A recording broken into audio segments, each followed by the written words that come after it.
Bom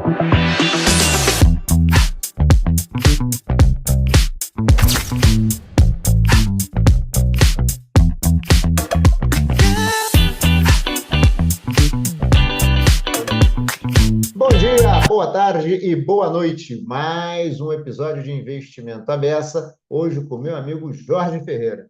Olá, E Hudson. aí, Tudo como bem com vai? Você você? tá Tô bem, bem, e Jorge? você? Prazer, uma maravilha você estar aqui, cara. Tá um tempão a gente tentando marcar esse bate-papo aqui. Pois é, né? Finalmente conseguimos e, cara, é uma honra estar aqui com você. Obrigado. Uma honra estar aqui falando com você. O Jorge é um grande amigo, professor também comigo lá na SPM aqui em São Paulo. Jorge, antes de eu entregue, se apresenta você, já ia te apresentar.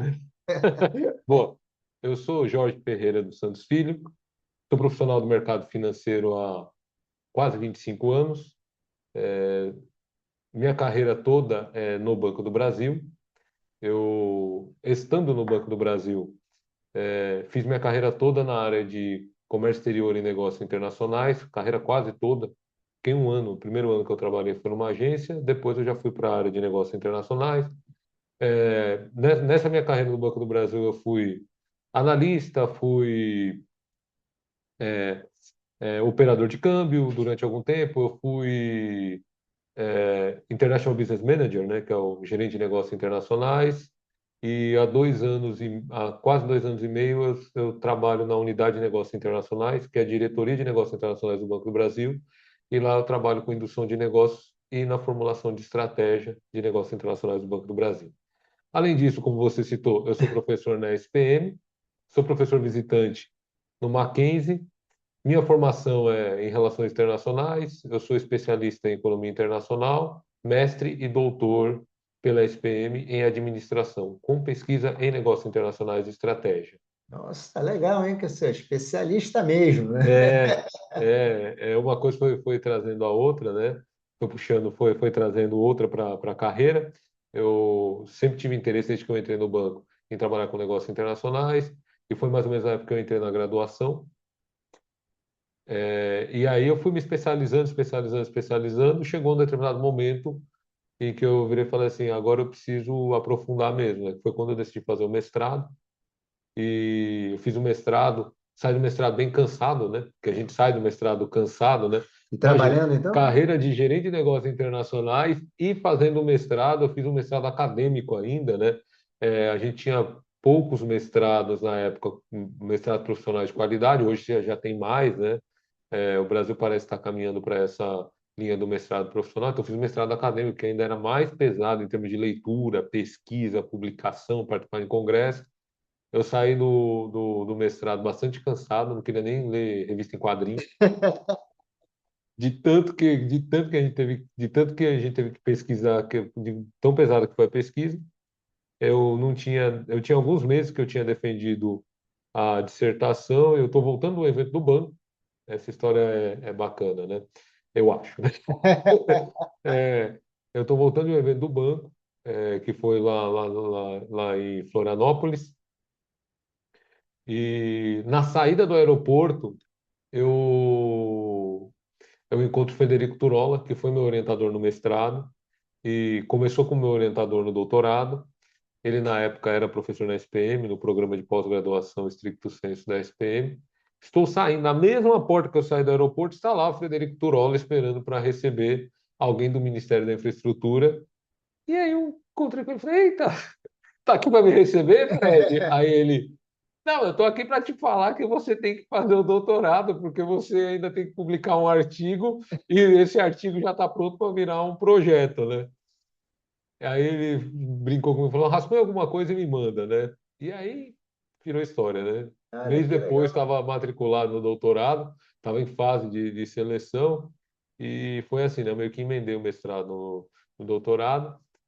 Aí mais 4 anos, né? De muita dedicação, Muito cansado. muito cansaço, mas você sabe muito bem, né? É muita dedicação, muito cansaço, mas passa rápido, né? Passa Quando rápido, eu dá vi, saudade depois, dá saudade. engraçado. Quando eu vi, já estava depositando a tese.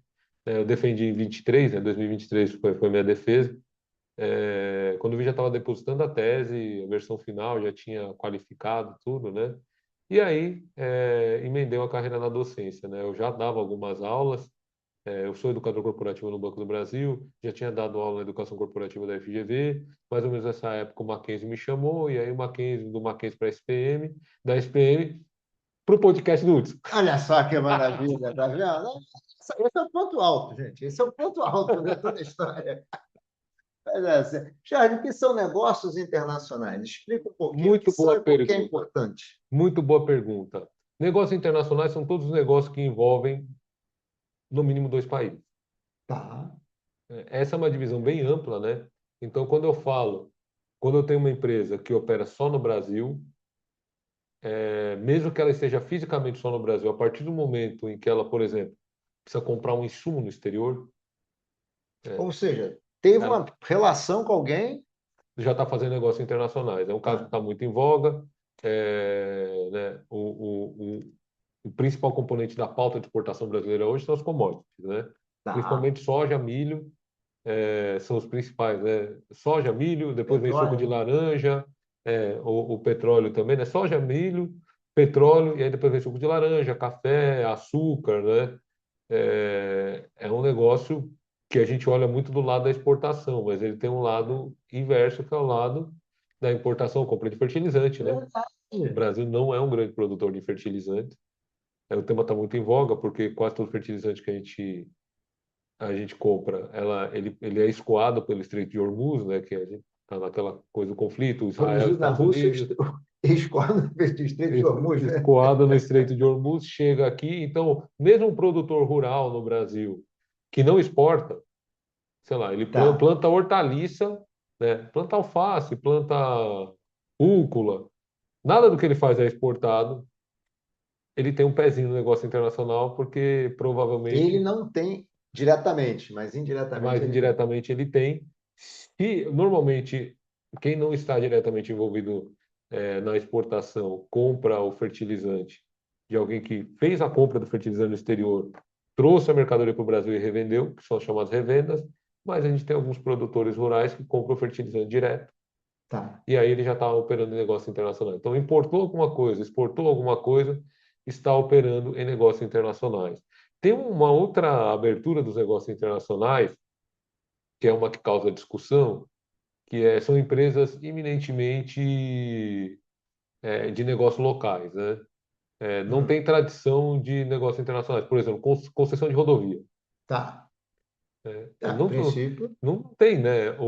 A empresa brasileira, ela nem é um consórcio, porque a gente tem situações em que há negócios internacionais, porque é um consórcio, uma empresa brasileira com uma no ok. exterior, já está fazendo negócios internacionais, né? Ela é uma concessão de rodovia nacional, de um consórcio nacional que ganhou e opera uma rodovia aí, né? Tá. Alguma rodovia aí no interior do estado de São Paulo. Então, é um negócio que, evidentemente, não é negócios internacionais. Aí ele precisa comprar um software que é o software da operação da rodovia. Ele vai fazer toda a Hum, operação da rodovia, monitoramento, a parte do pedágio, né, porque normalmente se compra um pacote, né? tá. E aí ele começa a procurar e ele vê que o fornecedor do software é uma empresa alemã, por exemplo. Ele acabou de entrar nos negócios internacionais, né? Porque ele vai ter que comprar o software, ele coloca uma concorrência internacional normalmente, aí escolhe a melhor fornecedor do software, se não for uma empresa local, e normalmente nesse caso não é, e aí já entrou nos negócios internacionais, né? Era quando eu operava na área comercial do banco, essas empresas batiam na nossa porta e falavam assim, olha, eu estou comprando um software lá no exterior, eu preciso entender de câmbio, regulação de tributação, porque Olha, que dimensão, hein? Não você é tem só que chegar e saber, comprar. não é só chegar e comprar, tem que pagar o imposto, né? Quanto imposto eu pago? Às vezes chegar e falar, você precisa pagar no exterior, eu virar e falar, só tem IR e OF. Aí ele, como assim tem IR e OF? Sim, você está fazendo pagamento para o exterior de uma compra, pode ter ou pode não ter, né, na compra do Tá. software, né? Você está fazendo uma compra que configura uma prestação de serviço internacional que está sujeita a Ainda IR pode e ter um OF. contrato, né, de manutenção, hein? Pode ter um contrato de manutenção, dependendo da manutenção, paga IR e OF. E aí as empresas descobrem o maravilhoso mundo dos negócios internacionais, que tem toda a interlocução com a empresa com quem você está comprando, tem toda a gestão de caixa, porque vai pagar em dólar ou euro, né, normalmente, né? Dólar, euro, libra ou iene, né? Tá. Dependendo do lugar onde for comprar, né? É, então, assim, mesmo empresas que não são tradicionalmente dos negócios internacionais, às vezes dependem de alguma coisa de negócio internacional e tem que fazer uma compra direta. O business mais tradicional dos negócios internacionais são empresas que começam a operar fora do país, e aí a gente tem aquele caminho tradicional que é o que a gente ensina na escola, né? Que nas escolas de negócio, né? Que é a empresa produz alguma coisa, o primeiro passo é exportar. E aí vai para um mercado próximo, né? Olha, uma Argentina, um Uruguai, um Paraguai, tem proximidade geográfica, o transporte é feito, você tem um transporte que é feito rodoviário, apesar das diferenças, a semelhança cultural é parecida, você tem uma diferença da língua, você tem uma diferença um pouco do que é os hábitos de consumo, mas assim, você procura alguém que está próximo, né? Certo. E aí depois a empresa vai ampliando, aí ela começa a exportar para outros mercados, e aí de repente ele se vê numa condição em que ele tem que colocar uma sucursal nos Estados Unidos porque está dando muito certo. E aí você vai da etapa inicial, que é uma exportação, às vezes até indireta, não é nem direta, contrata alguém para fazer, vai para a exportação direta, e aí quando o negócio matura, tem que colocar uma sucursal, uma Aí complicou, subsidiária. né? Aí você tem que abrir uma empresa lá É, fora. exatamente, Aí né? complicou. E aí a gente tem a gente chamada curva de aprendizagem do negócio internacional. Tem um monte de especialistas e teorias que explicam isso, né? Então, você vai de uma capacidade teórica robusta para uma grande prática que também é muito robusta, muito consolidada no mundo. O Brasil é uma economia, a gente fala muito, né, da balança comercial, né, É. muito importante, né, o preço da soja subiu, aparece lá no Jornal Nacional, né, é tema da pauta do Jornal Nacional, quebra de safra, né, ah, não, porque a safra é muito importante É, o pro fertilizante agora. o fertilizante, a discussão que não sai, né, das É. pautas CNN, CNBC, né, esses canais aí da mídia, né, o próprio Globo News, né, porque agora o fertilizante está mais caro, a gente olha e fala assim, não, o Brasil, né, e quantas vezes a gente entra na discussão, o Brasil, ele tem uma capacidade industrial desenvolvida muito grande, né, instalada muito grande, a gente poderia olhar melhor para vender os produtos industrializados, quando veio o tarifaço ano passado, né, todo mundo preocupado, o avião que era exportado dos Estados Unidos, a indústria moveleira de Santa Catarina, e parece que a gente é aquele país export leader, né? Aí você vai olhar a participação no PIB baixíssima, né? É, o Brasil é uma Da economia fechada, né? economia fechada. E a participação do Brasil nos negócios internacionais é cerca de 1% dos negócios internacionais no globo é a participação do Brasil. Então, assim, a gente é uma economia muito fechada, fala-se muito, mas não tem o processo de A gente deve ser a internacionalização. 10ª economia do mundo e deve ser em matéria de comércio exterior, deve ser. Ah, no meio da tabela, né? A gente está no meio da tabela ali. é, E aí a gente não tem, e também não tem, a formação de profissionais dessa área fica muito restrita, né? A Eu gente, particularmente, se você me perguntar quantas assim, pessoas você conhece que trabalham diretamente com isso, tirando o Jorge, acho que eu conheço mais uma pessoa só. fica muito nichado, né? Assim, são os despachantes aduaneiros, são os profissionais das tradings, E olha né? que está tudo muito especializado, É, né? todo mundo muito especializado. Aí os departamentos de Comex das grandes, né? Os times de Comex das grandes empresas e o ambiente de trade, né? As grandes, as Big Five, né? Das trades no Brasil, assim, é isso, né? E aí você tem os setores industriais específicos, né? Tem uma Vega, uma Embraer, que tem uma formação de time muito grande, mas às vezes tem até que mandar o profissional para fora do país para fazer o MBA, porque a gente tem fornecimento de boas escolas treinando o Só. profissional em negócios internacionais no Brasil, mas é muito localizado, né? E é muito localizado porque o Brasil não tem tradição, né? E aí fica É. aquele círculo, né? Não tem uma grande tradição internacional, não forma profissional para os negócios internacionais. Aí não forma profissional para negócios internacionais porque Quem não é que tem nasceu tradição. primeiro, ovo ou Quem que galinha? nasceu primeiro, o ovo ou a galinha? Então, é um clubinho meio fechado, né? Muito desse conhecimento, inclusive, está nos grandes bancos brasileiros, né? Porque os bancos olham toda a parte financeira dos negócios internacionais, né? Aí não tem como fugir, né? Em qualquer negócio, a Qualquer parte negócio, a financeira vai parte ter, né? financeira vai ter.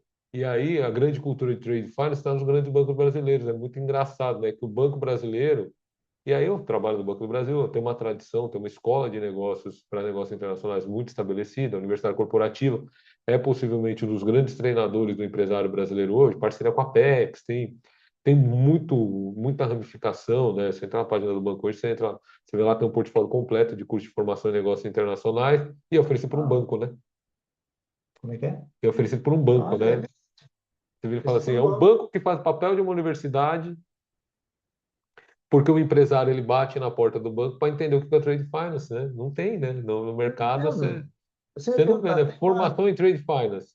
pergunta aí, das grandes escolas, daquela que você abre o site, tem um curso de Trade Finance. Não tem, não tem. Não tem. As É, empresas, elas inclusive, as grandes tesourarias, elas têm uma postura, exceto nas empresas muito intensivas em negócios internacionais, essas trades, né? Por exemplo, né? As trades de commodity e as trades de metais, né? Metálicas, ou mesmo as trades que fazem o serviço tradicional da comercial exportadora ou importadora, que tá. é importa, internacionaliza e vende, internaliza e vende aqui no Brasil, né? Tirando esse grupo de empresas, as empresas batem na porta dos bancos e falam assim, não, mas esse negócio de trade finance você tem que saber. Aí você me fala assim, não, né, amigo? Trade finance é importante para você também, né? Assim, né? Formar uma política, né? Você tem um núcleo muito pequeno das ultra large corporates que a gente fala, né? As empresas super maiores do Brasil, né? Que têm informação suficiente, né? Quando você olha do middle market para baixo, o empresário não Não conhece, tem, tem né? que precisa de alguém, né? E aí gasta dinheiro com consultoria, paga tarifa a mais para banco poder fazer, né? Porque não tem, né?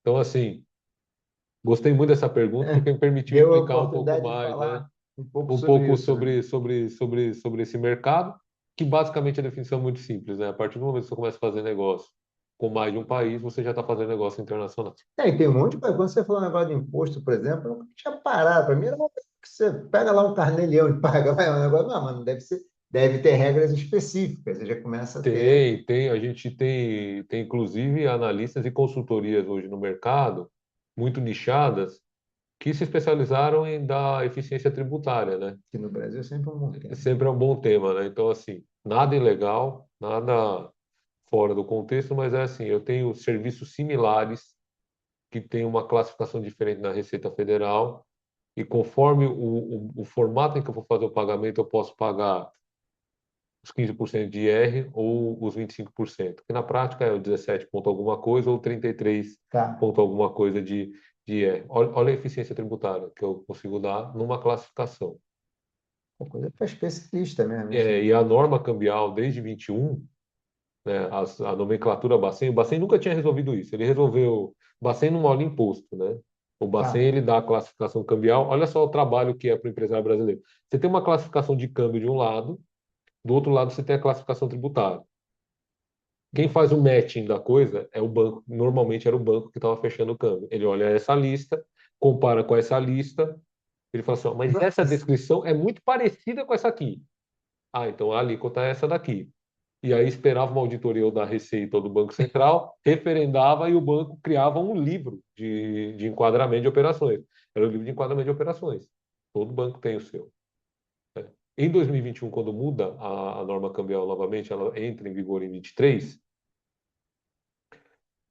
o Bacen, Olha ele só. define isso. Ele vira e fala assim, a responsabilidade é de quem está fechando o câmbio, não é do banco. O banco é corresponsável, mas o banco não é fiscal. Então é assim, né? Aí os bancos começaram a fazer, o Bacen até fez uma reunião via Febraban com os bancos, falando assim, ó, vocês vão ter que fazer uma education com as empresas, porque não dá para só virar a chave, né? Mas hoje a maioria dos bancos, ele fala assim, o enquadramento do imposto é seu, se você errar o imposto, você provavelmente vai ser autuado pela Receita Federal. Aí o cliente vira e fala assim, mas você é corresponsável. Sim, eu sou corresponsável, mas eu não sou, em muitas instâncias eu não sou penalizável. Você chegou para mim e falou que era o serviço tal, que a alíquota é 17%. Lá na frente você vai descobrir que esse serviço é 33%. Quem errou o recolhimento foi você, né? E está escrito que a responsabilidade é sua.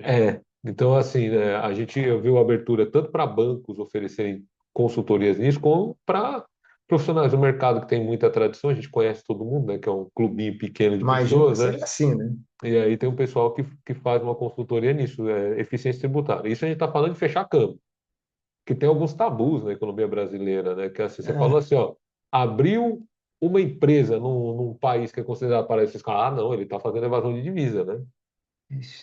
Lembra então, Tem no um passado que a grande pessoa tinha abriu uma conta no foi pega um político, um empresário. que abriu uma conta no exterior, né?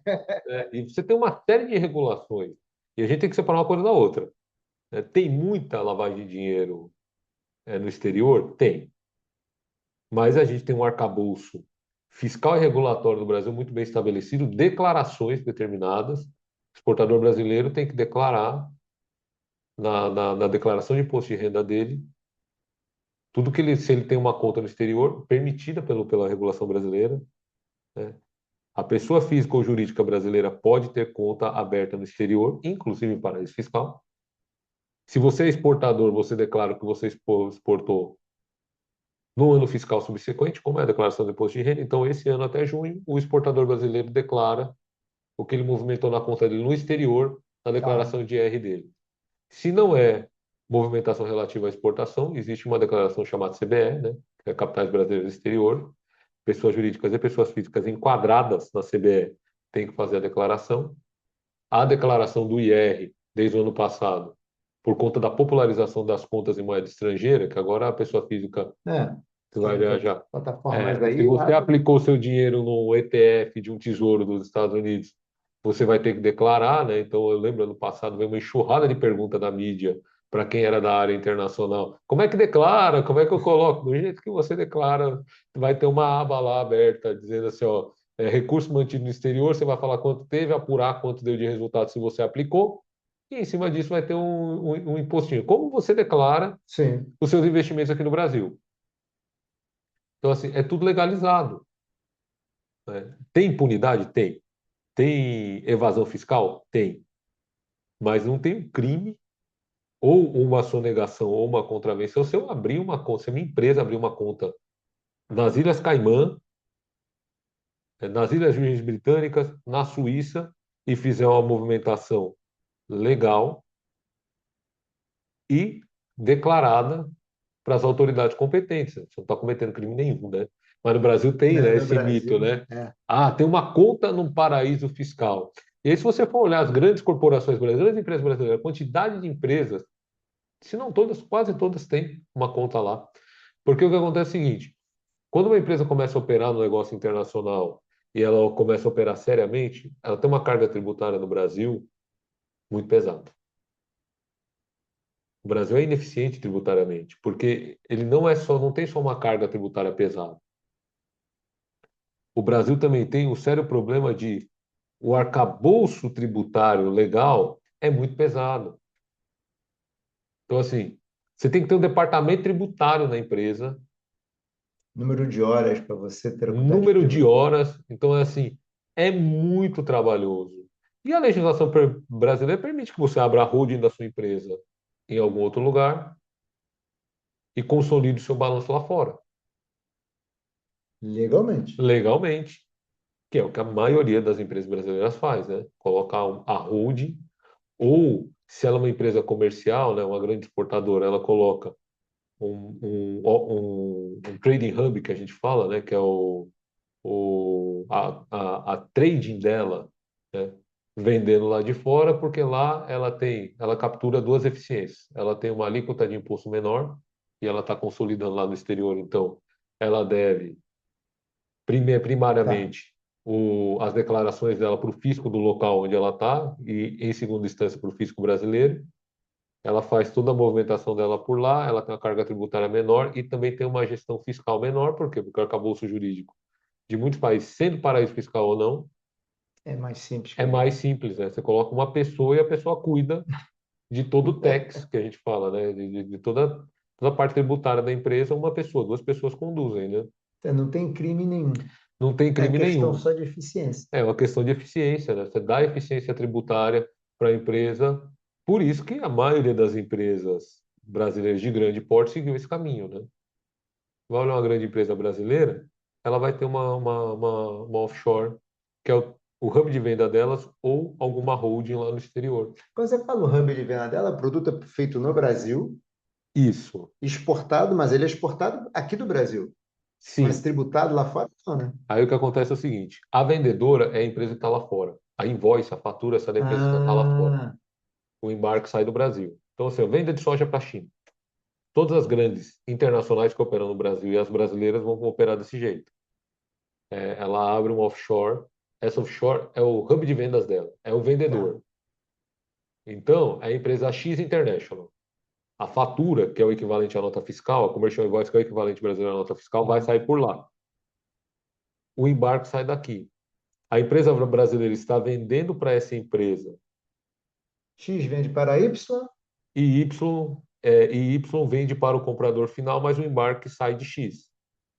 Então, Hum, lá no destino final vai chegar uma fatura com a empresa constituída no exterior e um embarque brasileiro saído do Brasil com o comprovante de embarque vendido por Y, mas embarcado por X. tá. Não precisa fazer Porque uma venda para X vender, não. é feita uma venda de X para Y, mas essa venda ela tem um grande ganho tributário muito grande. Por quê? Porque o Brasil também tem um regramento de formação de preço. Então, o que acontece é o seguinte, essa empresa, pela regulação brasileira hoje, ela consegue praticamente zerar o lucro de uma para outra, porque são duas empresas do mesmo conglomerado. Tá. Então, você tem uma eficiência comercial nessa venda. Não é zero, mas é praticamente próximo de zero. E esse é um tipo de estrutura que é muito usado por muitas empresas no Brasil, com proteção legal, declaração. A Receita Federal está plenamente ciente de que isso está sendo feito. Não, tudo legal. Eu fico pensando o seguinte: é tão mais fácil vender direto daqui, né? E se no final das contas você faz lá fora, tem eficiência tributária, a empresa paga menos e aqui dentro você ganha nada também, ou ganha muito pouco, faz logo a exportação daqui direto, né? Não? Parece fazer mais sentido. Mas é aquela questão que eu falei, né? O arcabouço legal brasileiro, ele é muito complexo. Voltando para o cenário brasileiro, sem tratar de mito nenhum, a gente tem regimes aduaneiros tipo drawback, em Tá, que explica rapidinho. Isso. a empresa brasileira ela vai exportar, mas ela compra um insumo do exterior, ou ela compra um insumo dentro do próprio Brasil mesmo. Então, quando ela compra um insumo, ela vai pagar PIS, COFINS, ICMS. Se é um produto, se é um insumo importado, vai pagar provavelmente imposto de importação. O que ela vai exportar vai sair com imposto zero, porque a exportação é isenta. Então, a venda final dela sai com imposto zero, mas ela carrega um monte de impostos para chegar até lá. Só que o drawback ele diz o quê? Você pode suspender ou ter uma isenção. Suspender não mais. Você pode fazer a restituição do imposto ou você pode. É, Aí o que acontece? É uma eficiência tributária que é a seguinte: você comprou, né? Vou citar um exemplo, né? Sei lá, você comprou um componente para fazer o vidro aqui no Brasil e esse componente pagou PIS, COFINS, ICMS, aquela coisa toda, vai exportar o qual? com todo esse imposto aí Com no todo meio. esse imposto. Você poderia pedir para a Receita Federal a isenção ou a restituição desse imposto, porque a finalidade dele é a exportação. Quantos empresários brasileiros de médio porte sabem disso? Pouquíssimos. E ainda tem uma outra situação que é mais alarmante. Durante muito tempo, o drawback ele foi muito difícil de fazer. O drawback é essa operação Essa de operação é pedir um o. regime aduaneiro Tá. chamado drawback. Ele era muito difícil de pedir. Ele era muito burocrático. Ele tinha um nível de escrutínio no processo que beirava um absurdo. E, tipo, não poder errar linha. Era um negócio assim. Era para não funcionar. Era para não funcionar. Só que nos últimos anos, ele passou por uma reformulação muito grande. Então, hoje ele é um processo fácil, eu aperto o botão e vou e faço? Não. Mas ele é muito mais fácil do que ele era antes. Hoje é feito para funcionar. Dá um Hoje ele é feito para trabalhinho. funcionar. Dá para trabalhinho, mas é feito para funcionar. Você faz um controle dos estoques que você comprou, você controla quais insumos do seu estoque foram para aquele produto de exportação, você declara isso para a Receita Federal, você ganha uma isenção do imposto, você ganha uma restituição do imposto. E aí a gente soma duas coisas, né? Além de ser difícil, com a falta de conhecimento do empresário brasileiro, tem um mundo de empresário brasileiro que não sabe hoje. E quando ele escuta falar disso, mas eu já ouvi falar disso aí, mas parece que vou ter que contratar quatro pessoas na empresa só para fazer isso. Aí eu perco toda a eficiência tributária com o custo do profissional. Já foi assim, já não é mais. Então, Mas ele assim, continua. falta a tradição dos negócios internacionais no Brasil para dar vazão nisso, porque o arcabouço fiscal brasileiro é muito complicado, né? Não, o fiscal brasileiro é uma história à parte, né? É. É uma história à parte. Arcabouço fiscal, arcabouço tributário brasileiro é muito complicado, né? É muito difícil, não é intuitivo, né?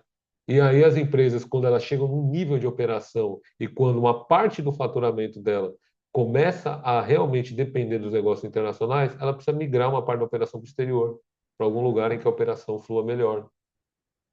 É uma coisa assim meio. Inclusive, eu andei publicando aí no Instagram esses dias um case da Lupo, né? Vou falar porque isso aí tá na mídia, né? Por favor. A CEO da Lupo, tem muita empresa ainda operando no Paraguai, né? E aí a Ah, Lupo abriu uma operação no Paraguai, né? E a CEO da Lupo foi a público numa entrevista e falou assim: a gente não decidiu ir para o Paraguai, o Brasil empurrou a gente para o Paraguai.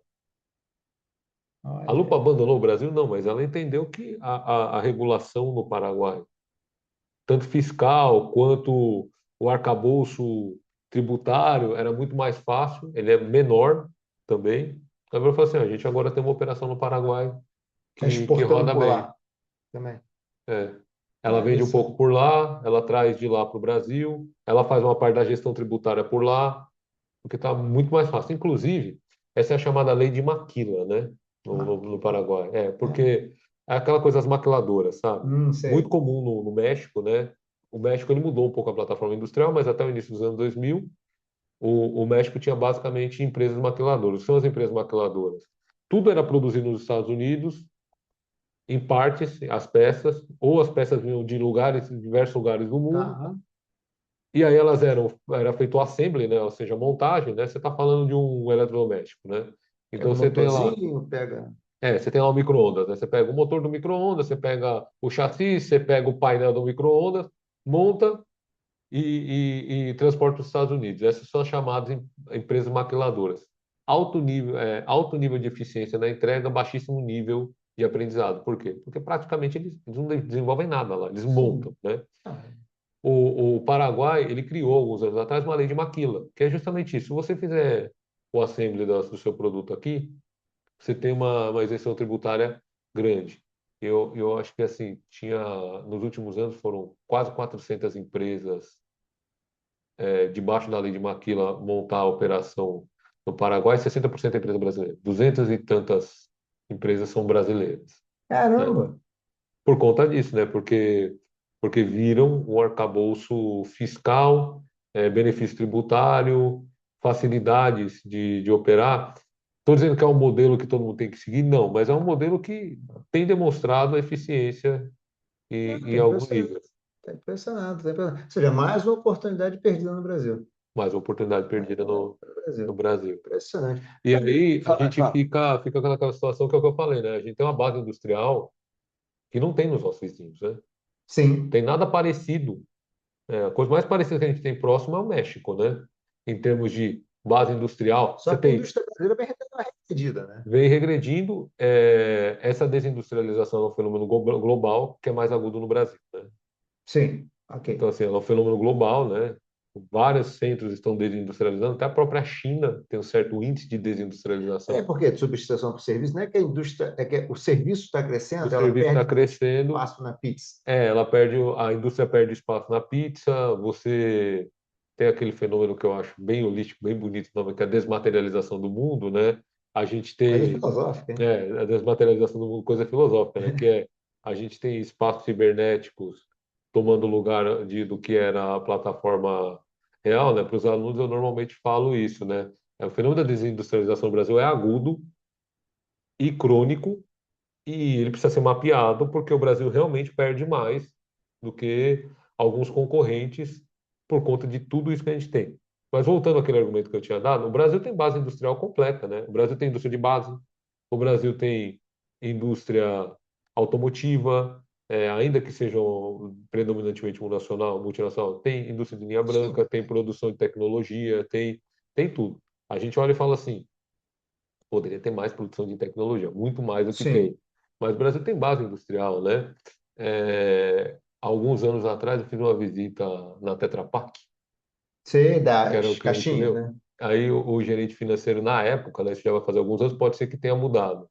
Mas na época ele virou e falou assim: o Brasil é o único lugar onde a Tetra Pak tem todo o fornecimento dos três materiais necessários feito por um país só. Que Olha, o Brasil produz a celulose e o cartonado para fazer a caixinha, produz o polímero plástico e produz o alumínio, que são os três componentes que vão na caixa da Tetra Pak. tá. Eu falei assim, em lugar nenhum do mundo a Tetra Pak consegue fazer o que faz no Brasil. Ah, não. Então, assim, não tô, quando a gente fala que o Brasil tem base industrial, não é nacionalismo cego, nem nada disso. é que a gente tem uma base, o que a gente tem tá perdendo essa base e não tem investimento em tecnologia, né? Mas o Brasil tem, né? Ele olha em volta, não tem ninguém parecido na América do Sul, Não, que se compare, né? o E aí Brasil é você a tinha feito décima uma economia pergunta, do mundo, décima né? economia do mundo. Tinha É feito uma que, na pergunta? verdade, a conversa está tão boa que o Fernandes já está quase chegando no final, acredite Que, você. eita, Me conta uma coisa, e como é que fica o Brasil agora, só para a gente dar um pouco de contexto para essa questão da guerra? muito boa pergunta. Bom, o que a gente tem é um cenário global em que a economia global vem passando por desafios já há alguns anos, né? A gente saiu de um Covid, vou ser breve, com uma inflação global altíssima, porque você tinha uma demanda represada. Tá Aí a bom. gente ficou brigando, né, com a inflação, todos os países do mundo, né? Todo mundo no pós-pandemia subiu a taxa de juros, né? Sim. Você tem Estados Unidos subindo taxa de juros, a Foi Europa aquele subindo taxa problema de da juros, inflação que veio, né? é, Gasto público alto, gasto inflação público alto, alta. muito dinheiro colocado na economia, aquela Isso. inflação chata de vencer, né? Demoramos mais de 3 anos para começar a arrefecer, e aí a gente tem dois fenômenos consecutivos que começam a afetar o cenário global novamente. Primeiro, o tarifaço. Né? Ah, mas o tarifaço quase não afetou o Brasil. A China se colocou muito bem, se colocou muito bem, tanto que no final do ano passado a China atinge o recorde de US$ 1 trilhão de superávit, Impressionante. impressionante. Se reposicionou, né? A curva de vendas do gráfico da China para o mundo, comparado de venda para os Estados Unidos, é um negócio gritante. Você olha e fala assim, nossa, é uma boca de jacaré. Se reposicionou muito bem, só que você tem algumas coisas acontecendo subjacentes a isso. Então, assim, o mundo se adaptou ao tarifaço. Sim, mas o comércio internacional ficou mais caro. Porque quando você tem que adaptar a logística toda e as cadeias globais de valor, que são as cadeias globais de valor? É de onde vem o meu insumo, para onde ele vai e para onde eu vendo a minha mercadoria. Naquela estruturinha mesmo que eu falei no Certo? início aqui da nossa conversa, né? O produtor brasileiro precisa comprar o fertilizante que é produzido na Rússia ou na Ucrânia, agora em outros lugares, né? Porque desde o conflito esse mercado ele ainda continua importante, mas ele foi pulverizado. O Canadá assumiu um pedaço, né? Compro o fertilizante, coloco na terra, produzo e exporto. Então, assim, você tem uma rota marítima sendo trazida que ficou mais cara e uma outra rota marítima para vender que ficou mais cara. No meio do caminho, eu tenho que me reposicionar. O setor moveleiro que eu citei de Santa Catarina vendia muito para os Estados Unidos. Né?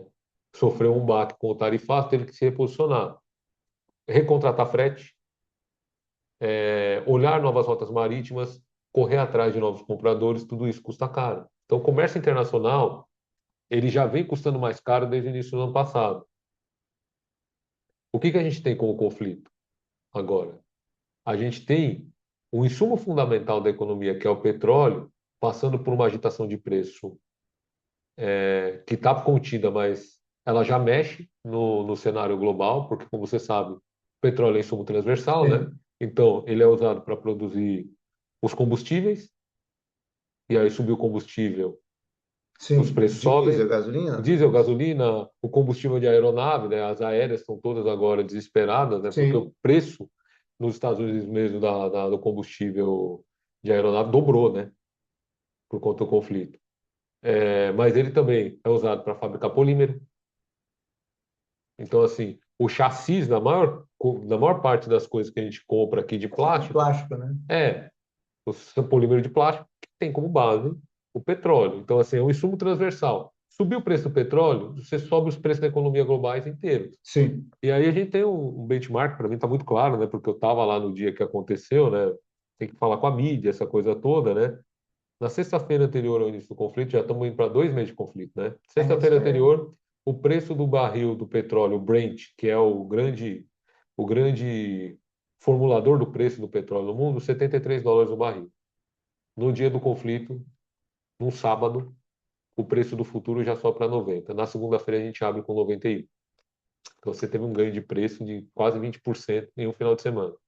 No meio desse caminho já chegou a bater 110, voltou para 90. É, e esse Ontem também é mesmo, terrível. por conta da questão do conflito, ele ter ameaçado agravar, a gente teve uma alta súbita, né? Eu sei que o programa vai daqui a alguns dias para o ar, né? Mas Hum. essa semana que está sendo gravada, a gente teve uma alta súbita do preço do petróleo, bateu 105 de novo, e aí regrediu um pouco. De todo modo, a gente está falando com um aumento no insumo base que é de 20% para cima. É, E ele não volta. E é uma coisa que eu tenho falado muito, que é preços de insumos e de ativos sensíveis, normalmente commodity, né? E aí moeda estrangeira é commodity, ele sobe de elevador dessa escada, né? Então verdade. sobe muito rápido e desce muito É porque devagar. na hora de descer você vai olhando, né? Opa, ali eu cheguei em Eu cima tenho desse. que repassar o preço da compra que eu já fiz, aquela coisa toda. Eu fechei uma posição no mercado futuro, né? Que a gente fala, né? A gente olha o preço spot do petróleo, mas o analista de mercado está olhando o preço futuro também, né? Quem travou o preço do petróleo agora para o futuro, travou 105, 107, 108. Lá na Sim, frente ele vai ter que pagar esse preço, mesmo que o preço do petróleo tenha voltado bem, tô bem, não, para bem lembrado. 75. Então, é assim, por isso que os preços sobem muito rápido e eles retornam muito devagar, né? E aí o jornalista me perguntou esse dia justamente isso, né? Professor, como é que você vê o cenário? Eu vejo um cenário inflacionário que já está instalado e você não tem um recuo do preço do petróleo. Ainda que o conflito acabe amanhã, você não tem um recuo imediato do preço do petróleo. Tem muita posição futura fechada dos preços desse período do conflito. Você já tem repasses em algumas economias do preço. Na própria gôndola brasileira, a gente já começa a ver um pouco do reflexo. E Já, aí, aquilo é a conclusão que a gente chegou agora há pouco, né? Eu não vou simplesmente reprecificar meu produto para baixo, porque a empresa brasileira tem custo, essa coisa toda, ela sim. carregou um Ó, pouco desse custo. Então, assim, o preço não volta no dia seguinte, né? Esse é um problema que a gente enfrenta quando você tem um problema como esse. Mas o cenário internacional está muito desafiador também, por quê? Porque, como eu falei, os custos de transporte já vinham subindo, agora eles tá sobem mais. bom. Tá, até porque eu tarifaço e tal, né? O tarifato já fez isso. As áreas de conflito no mundo, ela sobe o preço dos seguros internacionais. Seguro internacional está caro. E ninguém Bem hoje em dia, lembrado. e ninguém hoje em dia vende, né? Você vai colocar sua carga no navio, o navio não está segurado. Espera aí, não, né? O super container, Sim. aqueles super transportador de container que levam 3, 4, 5 mil containers lá dentro. O porta-container tem que estar segurado, o meu container tem que estar segurado, É verdade. e aí o preço do prêmio de seguro escalou, porque você tem, ó, você tem duas regiões evidentes de conflito. Essa guerra de anos da Rússia e da Ucrânia, Desde agora os 2002, fevereiro de 2, é 2022, 2002. vamos para 4 anos de guerra, né? Já Ah, estamos 4 anos de quase uma guerra. guerra, né? Você tem esse conflito que é na região do Oriente Médio, que já subiu o preço desde quando Israel começa a guerra Com Hamas, com o Hamas lá atrás, e 23, agora outubro de fica 23. pior por conta do escoamento nas últimas semanas do Estreito de Hormuz. Você tem um problema no canal de Suez que ficou para segundo plano, porque diante do que a gente está vendo aí, que são os ataques Houthis, Verdade, tem ninguém aquela falou mais facção disso. Houthi, aquele pirata, aquela coisa toda. Primeiro sinal de preço aumentando na região não foi nem o conflito da Ucrânia, nem o conflito, Bem notado, foram os bem ataques Houthis. notado. E assim, esses caras continuam atacando lá no canal de Suez, né? Então, assim, você tem três Os regiões, caras. você tem três regiões de trânsito no mundo que são altamente afetadas por conflitos no entorno. O custo do seguro e do frete subiu muito. E não foi só por causa do Estreito de Gormuz. Já vinha subindo, Já foi o que você vinha falou, né? subindo, Já já vinha vinha subindo subindo. forte. Então, aí o que acontece? E a gente tem um mundo por conta do tarifaço que é mais blocado, né? Então, a gente tem alguns efeitos que a gente nota na economia, né? Desde o período da pandemia, a pandemia serviu de piloto para isso, que é a China começou, né? É, a política de estoque, ela ganhou uma eficiência muito grande nas últimas décadas, né? Então, a gente tinha o just in time, né? Eu Tá, compro exatamente a quantidade de insumo que eu preciso para pro meu forecast, né? Pro meu planejamento de venda. sim. A pandemia, ela trouxe a primeira versão moderna do just in case, né? O que que é o just in case? Vai que dá ruim, né? A China começou, a China começou a empilhar estoque, É, lá hoje tem estoque de petróleo enorme, né? petróleo, soja, porque é o just in case, né? Vai que dá ruim de novo, né? Vai que dá ruim de novo. Quando esses Deu ruim, conflitos professor. começaram, deu ruim, professor. Deu. Quando os conflitos começam a se instalar, a política do just in case já estava meio pronta. Então você tem um outro custo na economia internacional que é o seguinte: as cadeias globais todas mudaram. Eu tinha um fornecedor que está numa área muito próxima do conflito, ou eu tenho um fornecedor que a rota marítima passa no meio daquela bagunça lá. Então, assim, eu vou ter que trabalhar com a política de estoque diferente. Vou ter que aumentar o nível de estoque. Aí, como financista, a gente sabe, né? Você aumenta o nível do estoque, você aumenta o custo de Sim, OPEX da operação, e aí a operação fica mais cara, né? Você não está envolvido no conflito, sua mercadoria não passa pelo Estreito de Hormuz, mas alguém em algum canto passa uma mercadoria sim. lá e você corre o risco, você tem que correr atrás de mais fornecedor encarece a operação, e aí você tem um encarecimento da operação, né? Você tem uma inflação da operação que é da operação mesmo, né? É o just in case, é Seguro, o seguro, é o é o combustível. combustível, aquela coisa toda. Então, de repente, você vira e fala assim, meu, que mar de paz, né, na América do Sul, não tem conflito. É mar de um lado, mar do outro e o conflito no entorno, né? É. E os custos subindo, tudo por conta do comércio internacional. E aí a gente entra num outro item que é muito grande, que tem crescido, era mais, eu citei o exemplo da maquila no México, mas tinha um outro fenômeno que era típico do México, que era o tal do nearshoring. Tá. Quando se falava de nearshoring, o case era o México, né? Porque você Porque fazia pega aquele tudo ali embarque, pertinho, né? o embarque para o Canadá e para os Estados Unidos, e embarque dos Estados Unidos e do Canadá para o México. Era basicamente isso, né? E esse nearshoring funcionava muito bem. Esse conceito de nearshoring ele foi sendo adaptado para outras cadeias produtivas por conta de Tá. tarifaço, conflito, essa coisa toda.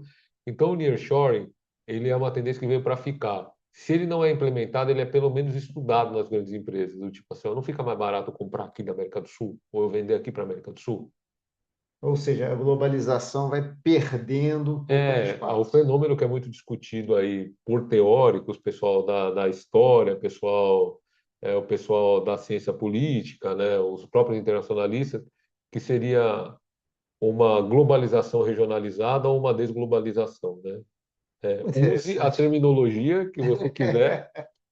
O pessoal que está lá em pesquisa de RI tem suas bases para chamar de um ou de outro, mas seja como for, a gente sai do ambiente que era multilateral até pouco menos de uma década atrás e entra no mundo mais blocado novamente, que é um mundo em que eu tenho que olhar o horizonte próximo ali, eu tenho que olhar o aliado, porque eu tenho interrupção das cadeias de valor, eu tenho um aumento da política de tarifas, eu tenho regiões de conflito, então o mundo começa a ficar mais blocado agora, né? Interessante. Jorge, infelizmente, o Pois é, nosso né? tempo esgotou, porque a conversa aqui vai mais 2 horas de conversa fácil aqui. Tava muito Faltou boa a alguma coisa? conversa. Mas aí a Muita gente vai coisa, mas vamos para marcar outro programa. uma outra conversa. Hudson, foi um prazer enorme estar Tá, aqui com você, meu, viu? Jorge, Muito bom. maravilhoso. Vamos marcar mais vezes. Um prazer a conversa. Prazer é todo meu. Foi uma ótima conversa. Gente, muito obrigado. Falou, Mais um pessoal. episódio de Investimento Aberta com meu amigo Jorge Ferreira, hein?